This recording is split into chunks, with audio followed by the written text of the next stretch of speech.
Elhamdülillahi Rabbil alemin ve salatu ve selamu ala seyyidina ve nebiyyina Ebil Qasimil Mustafa Muhammed ve alihi tayyibine tahirin ve ashabihil muntecebin. Hop. El faslur rabi'u fi enva'it taakkul. Bu 11. merhalenin 4. fasıldır. Taakkulun türleri hakkındadır. Burada 3 tür taakkulun 3 türü zikrediliyor.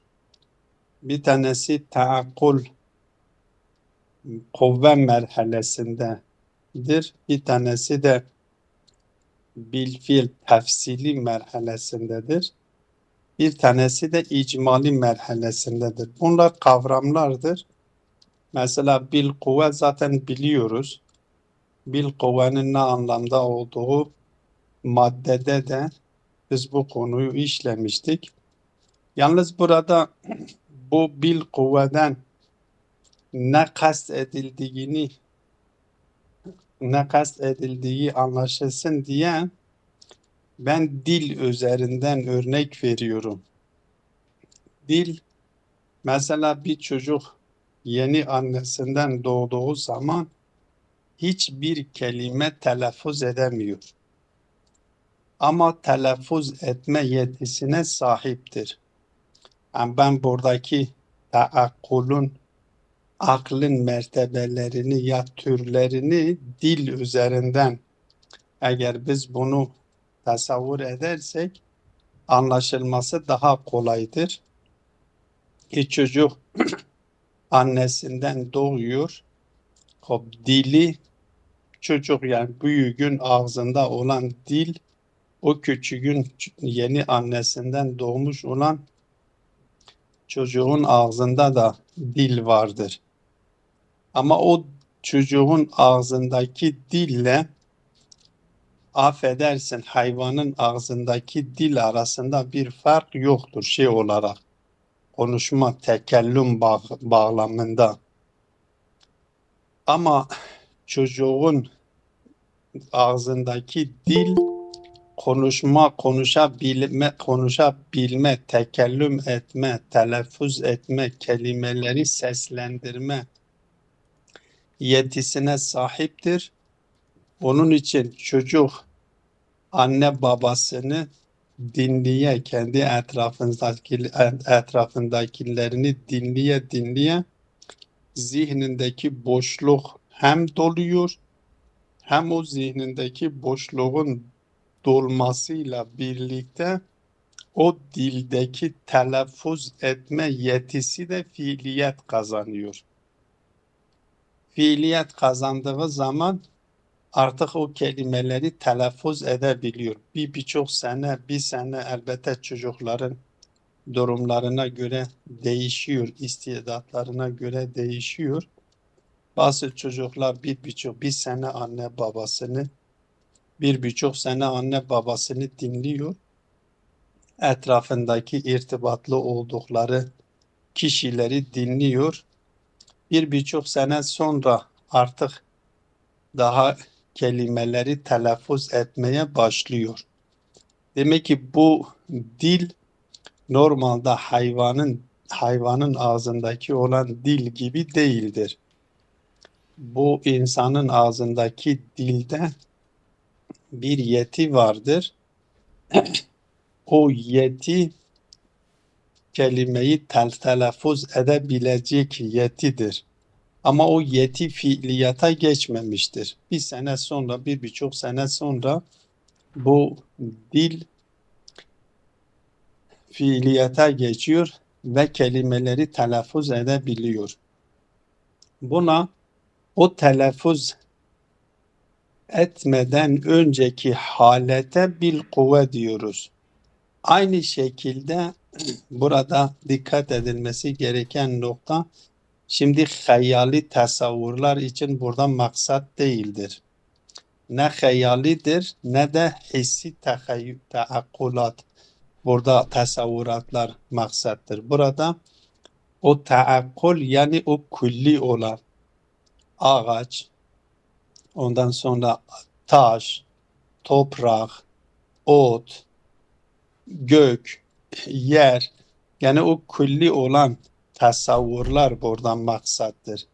O hayali olan şeyler değildir. Belki hayali olan çocuk gözlerini açıp açar açmaz o hissi olan kendi önündekilerini görebiliyor ve ondan zihninde bir tasavvur gerçekleşebiliyor. Ama tasavvur hissidir.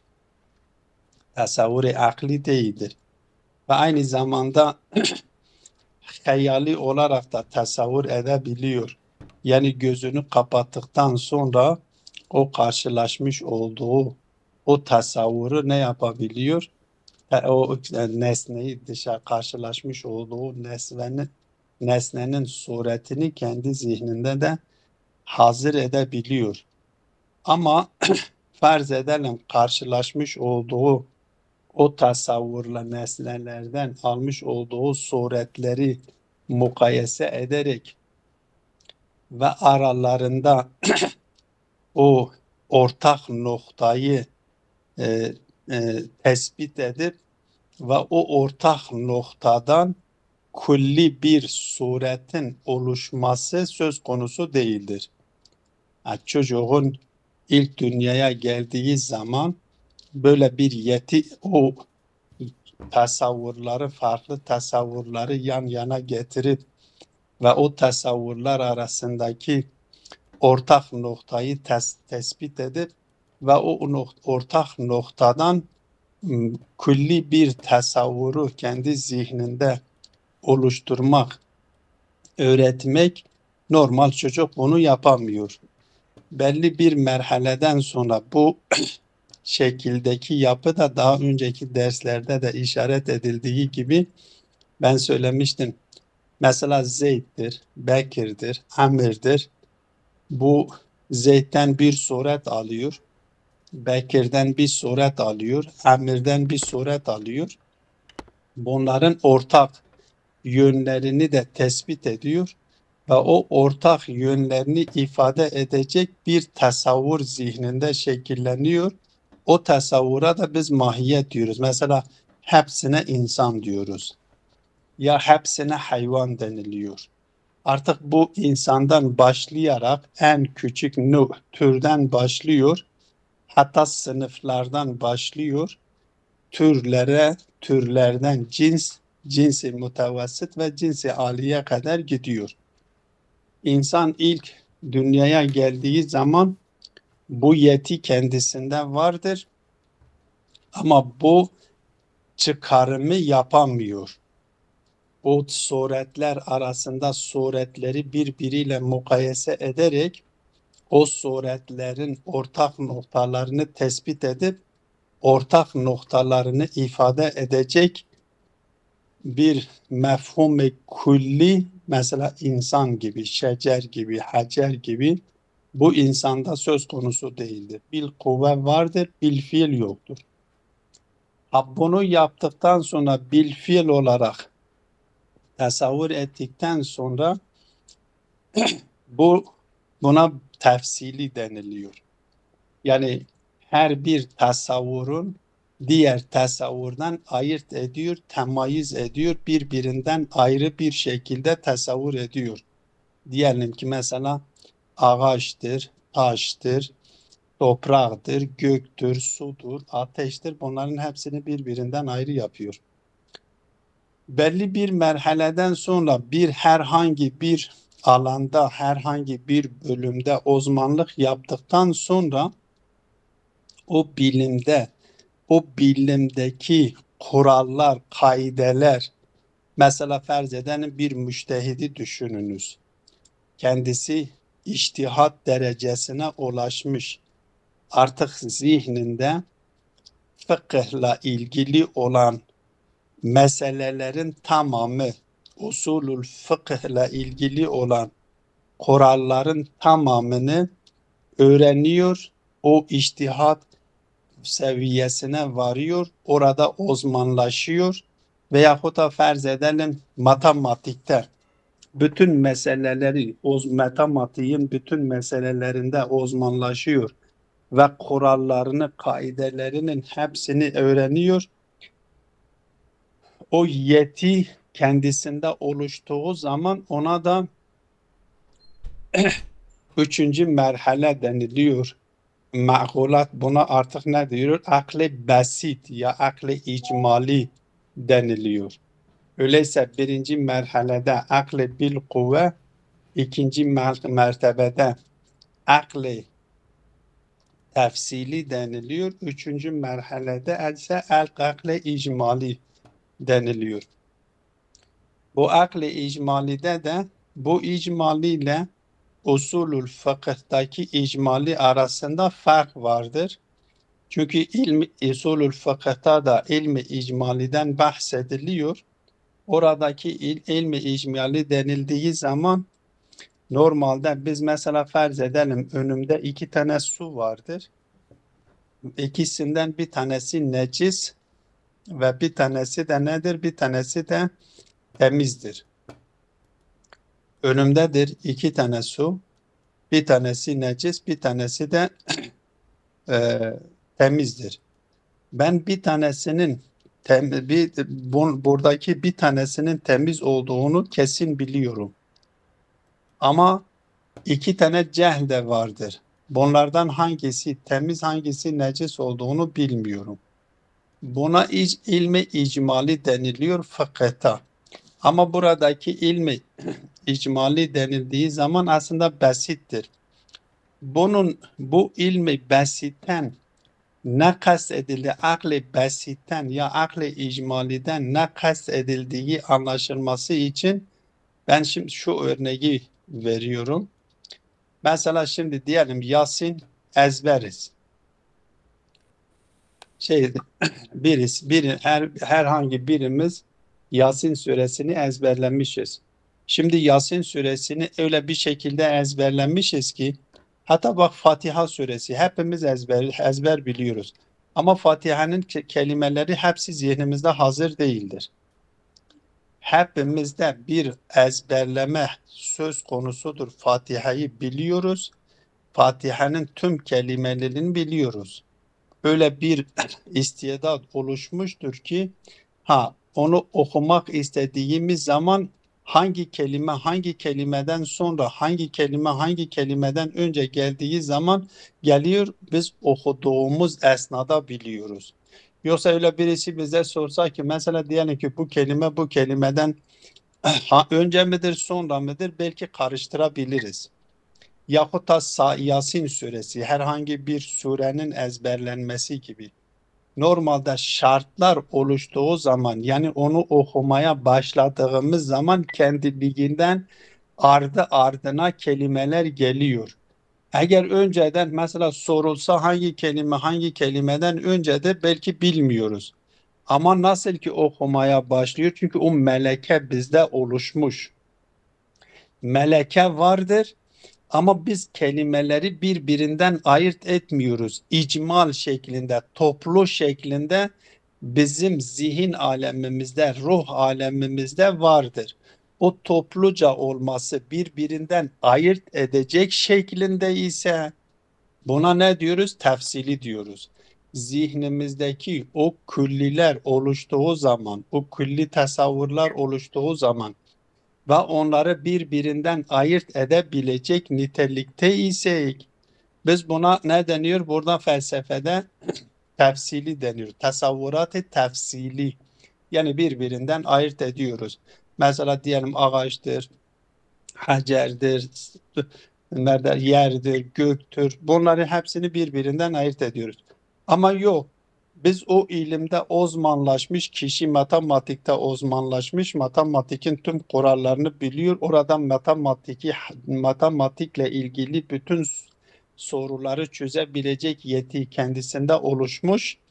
Ya fıkıhla ilgili bütün meselelerin hükmünü biliyor ama şimdi birbirinden ayırt etmiyor. Bunlar hepsi topluca yanındadır, basittir.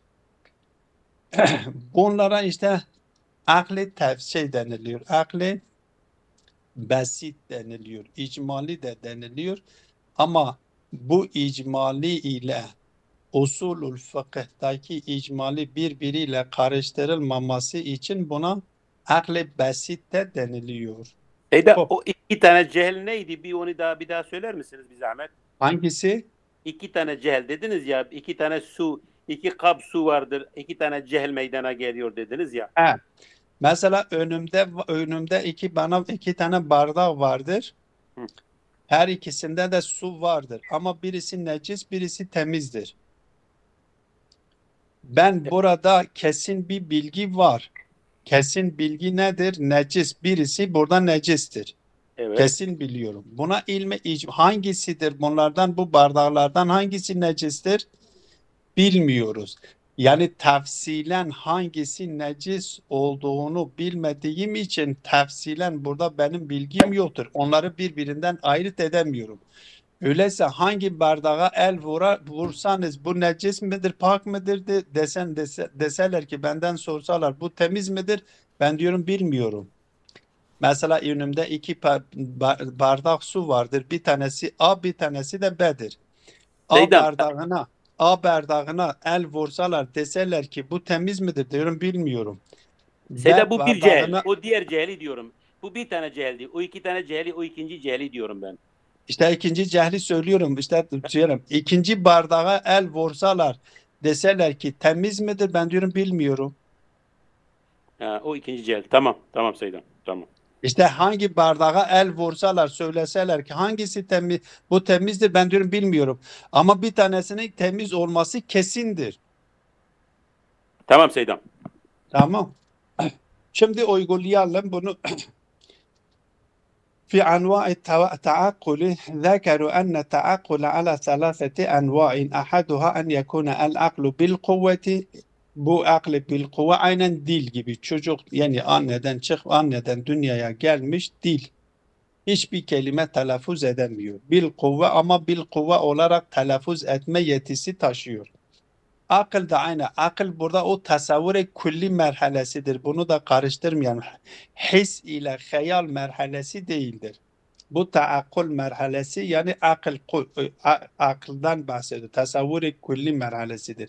İlla yekunu şey'en minel ma'kulati bil fiili. Ma'kulat bil fiil olarak hiçbir ma'kul, hiçbir tasavvur külli çocuğun zihninde, insanın zihninde söz konusu değildir. Velallahu şey'un minel ma'kulati bil fiili. Evet. La yakunu şey'en minel ma'kulati bil fiili ve la lehu şey'un minel ma'kulati bil fiili. Kendisinde de yoktur. Yani ne dışarıdan bu makulat bir şeysi tasavvur etmiş külli olarak ne de kendi iç aleminde de kendisinde de böyle külli bir şey söz konusu değildir. Lihuluvin nefs an ammetil ma'kulati. Çünkü nefs ilk olarak şey yapıldığı zaman dünyaya geldiği zaman bütün külli tasavvurlardan aridir.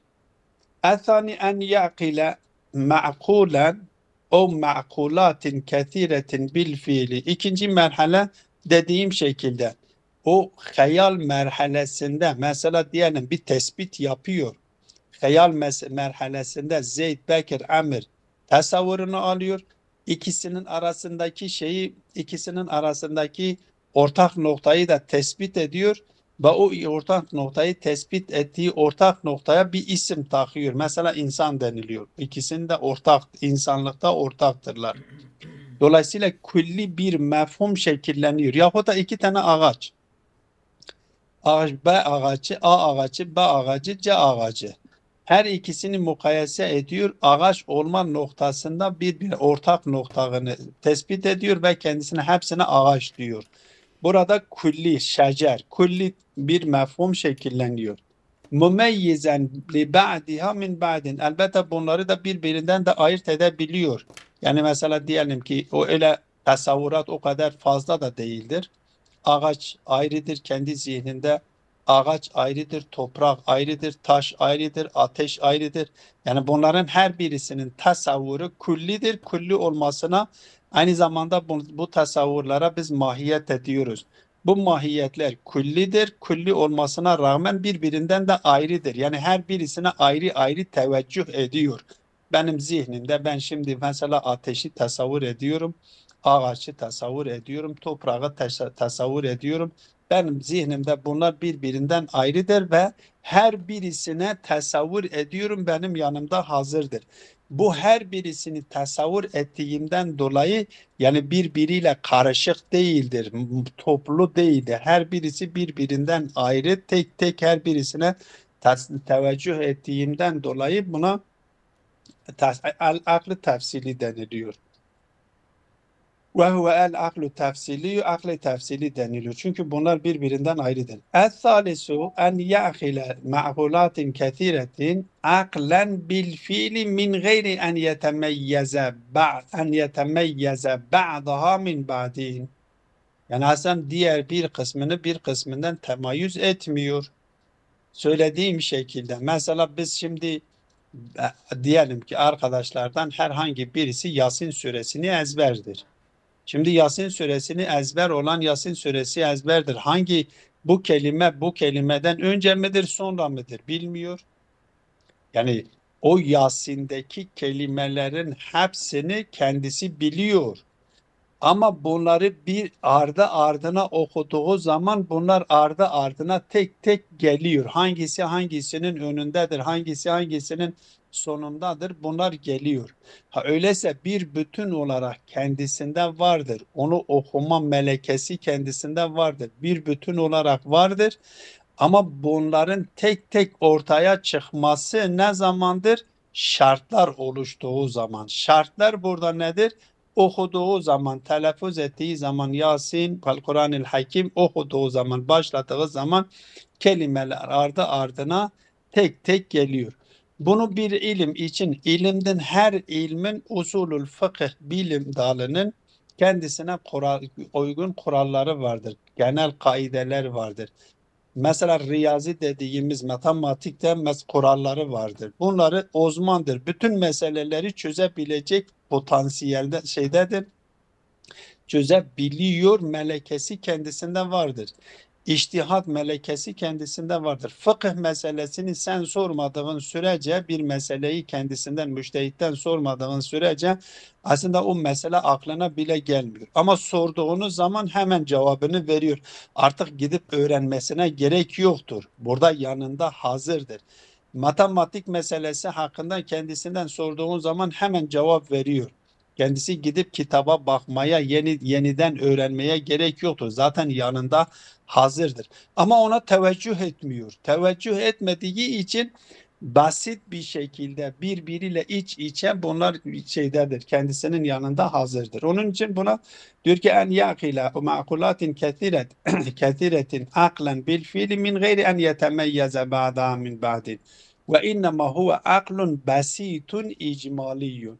Bu akıl basittir, icmalidir. Fihi kullu tefasil. Yani aslında tafsilatların hepsi kendisinin yanında var. Ama kendisi o tafsilata teveccüh etmiyor. Ve meselun lehu bima iza sa'aleke sa'ilun an iddeti minel mesail leti leke ilmun biha fe hadareke el cevabu fil vakti. Mesela o bir ilimde, her fıkıh ilminde adam uzmandır, müştehittir. Kendisine hangi mesele sorulduğu zaman hemen ani olarak cevap kendisine veriyor. Ama ona sorulmadığı sürece aklında değil. Bazen biz de hepimiz bunu tecrübe ediyoruz. Yani insan diyor ki zannediyor ki hiçbir şey zihninde, hiçbir şey bilmiyor. Hiçbir şey zihninde tasavvur etmiyor. Ama bir soru sorulduğu zaman bakıyorsun ki o soruyla ilgili olan bütün konular zihnine geldi. Bu hemen hemen her şeyde, her insan kendi şeyinde yaşıyor. فأنت في أول لحظة تأخذ في الجواب تعلم بها جميعا علما yakiniyen bil fiili. Soru sorulduğu zaman ilmi yakini olarak senin yanında hazır oluyor. Bil fiil olarak sen onları cevaplandırıyorsun.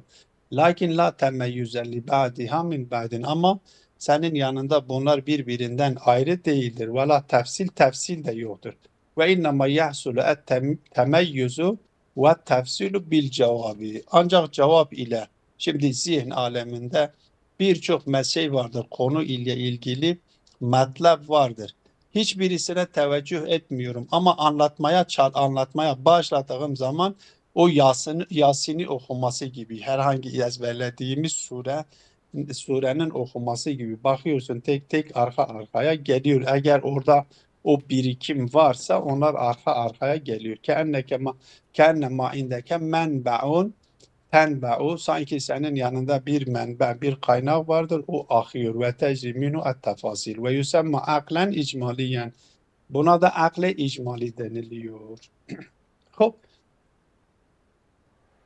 Yine biraz uzattı da şeydir. Bu diğer konuya başlayalım mı, yoksa başlayalım isterseniz. Saat kaçtır? Vakit var Seydan. Başlayalım biraz. Ha. Bir 10 dakika Biraz okuyalım. bunu da okuyalım. Evet Seydan, tamam. El feslu hamisu fi meratibil akli. Burada da aklın mertebelerine işaret ediyor. Aslında nefsin mertebeleridir. Zekeru enne meratibel akli erba'un. Akıl için zikredilmiş olan mertebeler diyorlar 4 tanedir. Ben bunu daha dışarıdan anlatmıyorum ki vakit fazla almasın. Konuların arasında eğer gerekirse ben açıklama yaparım. İhdaha kavnuhu bil kuvveti bin nispeti ila cemi'il ma'kulati ve yusemma aklen heyulaniyen. Buna bütün makul dediğimiz bütün tasavvurların hepsine karşı kendisi bil kuvve niteliğindedir. Bunu yine aynı şekilde şey gibi tasavvur edin. Aynen o söylediğim dil gibi tasavvur edin, aynı şekildedir. Lişebahati, niye buna aklen heyulaniyen denilmiştir? Lişebahatihi fi huluvvihi anil makulati heyula makulata sahip olmama konusunda heyulaya benzediği için kendisine akle heyula denilmiştir. Fi kavniha bil kuvveti bin nispeti ila cemi'i suver, nasıl ki heyula sureti nev'iye olarak bildiğimiz bütün suretlere oranla kendisi heyula bil kuvve olduğu gibi akılda insanın tasavvur edebileceği ma'kulat dediğimiz, tasavvurat dediğimiz bütün tasavvurlara oranla bil kuvve olduğu için kendisine heyulani denilmiştir. Ve thaniyetuha el aklu bil meleke. Akle bil meleke nedir? Ve hiye el mertebetu leti teakkale fiha el umurel bedihiyete minet tesavvurati ve tasdikati. Hem tesavvur bağlamında hem tasdikat bağlamında bedihi olanlarını tasavvur etmiştir. Bu bedihi bilgiler asıl bilgilerdir ki bunu yer yer bunu vurguluyorum. Ne kadar bunu vurgulasak, ne kadar tekrarlasak da yerindedir. Asıl insanı alim yapan bedihi bilgilerdir. Bedihi bilgilerin özelliği bilgi oluşları kendisinden kaynaklanıyor. Yani başka bir bilgiye dayandırılmıyor. Örnek olarak çok örnek getiriyorlar. Burada da örnek getiriyor.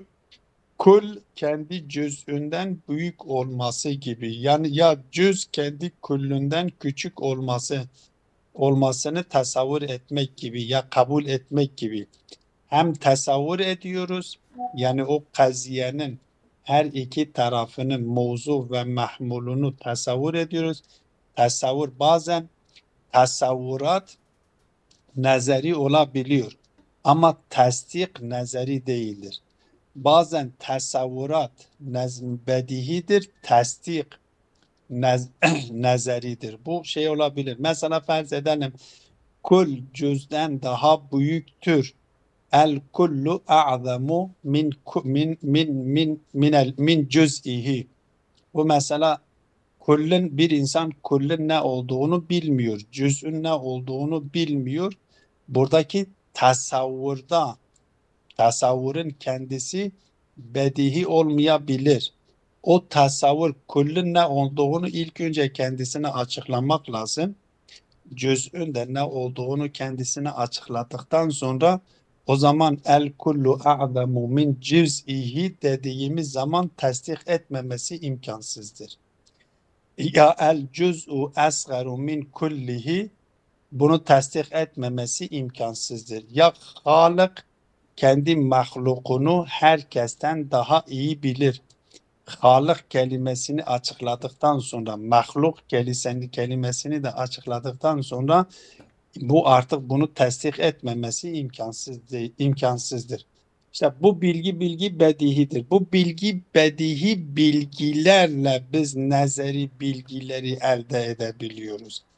Eğer nezeri bilgilerimiz bedihi bilgilerimizi yalanlamıyorsa nazari olarak edindiğimiz bilgiler doğrudur. Ama nazari olarak elde ettiğimiz bilgiler o bedihi bilgileri yalanlıyorsa kesinlikle doğru değildir. Bu bedihi bilgiler yani bu merhale akle bilmeleke asıl temeldir. Onu vurgulamak istedim. Hop. Diyor bedihi mine tasavvuratı ve tasdikatı fe inne taallukal ilmi bil bedihiyati akdemu min taallukihi bin nazariyati. Tabii olarak bedihi bilgiler eğer senin yanında söz konusu değilse nazari bilgileri kesbetmek imkansızdır. Yani en azından doğru olduklarını söylemek imkansızdır. Bu akle bilmeleke. Buna akle bilmeleke denilmesinin sebebi de o bedihi bilgilere sahip olduğundan dolayıdır. Bedihi bilgilere sahip olduğundan dolayı artık kendisinde nazari bilgileri kesbetme yetisi oluşmuş. Öyleyse o birinci merhaledeki heyulani niteliğindeki olan merhale bir meleke için kendisi bil kuvvedir. Bil meleke olduğu zaman bil meleke ile nazariyat için kuvvet meydana gelmiş oluyor. O bil meleke bilgileri oluştuğu zaman nazari bilgileri kesbetme yetisi kendisinde oluşmuştur. Ve thalithetuha el-aklu bil fiili ve huve taakkuluhu en-nazariyat bi tevassutil bedihiyat. Bedihiler vasıtasıyla nazari olan, teorik olan, delile ihtiyaç duyan bunları taakkul ediyor. Ve inkânet mürettebeten ba'duha ala ba'din. Her ne kadar bunları tertip yani bir tertip dahilinde mesela birinci mukaddime, ikinci mukaddime, üçüncü mukaddime ve sonuç böyle bir tertip de getiriliyor. Tabi o tertip yapıldığı zaman da birinci mesela diyorlar kelamcılar diyorlar ki el alemu mutegayyir. Alem mutegayyirdir ve kullu mutegayyirin hadisun fel alemu hadisun. Birinci mukaddime getiriyor. El alemu mutegayyirun. Bu bir mukaddimedir. Birinci mukaddimedir ve bedihidir. Hissidir. Biz bu madde aleminde tegayyürü görüyoruz. Hop kullu mutegayyirin hadisun diyorlar. Hop ikinci mukaddime tertip, üçüncü netice sonuç alıyorlar. Fel alemu hadisun. Bu şekilde bu tertip getiriliyor. Bu şekilde bir tertiple. Ve rabi'atuha akluhu li cemi'i ma istefadehu minel ma'kulatil bedihiyyeti ve nazariyeti el-mutabikatu li hakaikil alemil ulviyyi ve süfliyyi. Buradaki akle bil mustafada herkes varamıyor. Akle bil mustafad yani akle faal ile felsefecilerin kabul etmiş olduğu 10. akle faal.